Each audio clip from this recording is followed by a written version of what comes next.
দেখুন, আমার বিরুদ্ধে এ তো প্রথম মামলা নয়, অতীতে প্রচুর মামলাই সরকার আমার বিরুদ্ধে করেছে, কিন্তু আমাকে কিছু করতে পারেনি। আমি এই সারদা নার্সিংহোমের ঘটনাকে কেন্দ্র করে একটি প্রতিবাদ করাতে আমি সেখানে গেছিলাম। তার কারণ হচ্ছে আমাদেরই পার্টির এক কার্যকর্তা তার বাবাকে total negligence on the part of the doctors and medical staff সেই ভদ্রলোক মারা যান। তা আমি তখন ডাক্তারদের কাছে তাদের জানতে চেয়েছিলাম যে অক্সিজেন মাস্কটা খুললো কে, তারা উত্তর দিতে পারেনি। এবং এই ঘটনাকে কেন্দ্র করে দেখা গেল তৃণমূলের লোকেরা এটাকে রাজনৈতিক হাতিয়ার করে তুলল। যে সারদা নার্সিংহোম ব্যারাকপুরের বহু মানুষের ক্ষতি করেছে, যে সারদা নার্সিংহোমের বিরুদ্ধে স্বাস্থ্য দপ্তরে একাধিক অভিযোগ এবং তাদের বিরুদ্ধে বেশ কিছু অভিযোগ এখন অবধি পেন্ডিং, সেটা নিয়ে বিচার হচ্ছে। তো সেই জায়গায় দাঁড়িয়ে সারদা নার্সিংহোমের মতো নার্সিংহোমের পাশে দাঁড়িয়ে ব্যারাকপুরের সাংসদ পার্থ ভৌমিক তথা তৃণমূল নেতারা বোঝালেন যে তারা বিত্তশালী নার্সিংহোমদের পাশে, গরিব মানুষদের পাশে তারা নয়। গরিব মানুষদের পক্ষে লড়াইটা আমি করার জন্য আমার বিরুদ্ধে মোহনপুর থানায় একটি এফআইআর দায়ের করা হয়।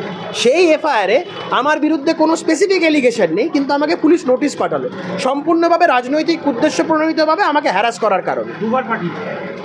দুবার পাঠিয়েছে, কিন্তু আমি জানতাম পুলিশ আমাকে থানায় নিয়ে যেটা করতে চাইছিল, আমাকে হেনস্থা করা এবং হয়তো বা আমাকে গ্রেপ্তার করা, তাদের একটা অভিসন্ধি ছিল। তাই আমার এটা মনে হয়েছে যে আমি কোর্টের কাছে গিয়ে ভলেন্টারিলি সারেন্ডার করে আমি কোর্টের কাছে বেল প্রেয়ার করব।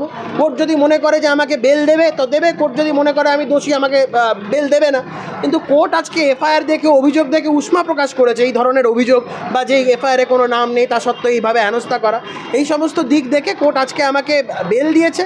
এবং এর থেকেই প্রমাণিত যে এদের অভিযোগের কোনো ভিত্তি নেই, সম্পূর্ণ ভিত্তিহীন অভিযোগ। এবং আমি বারবার একটা কথা মনে করি, সত্যের জয় চিরকাল হয়, সেটাই আজকে হলো।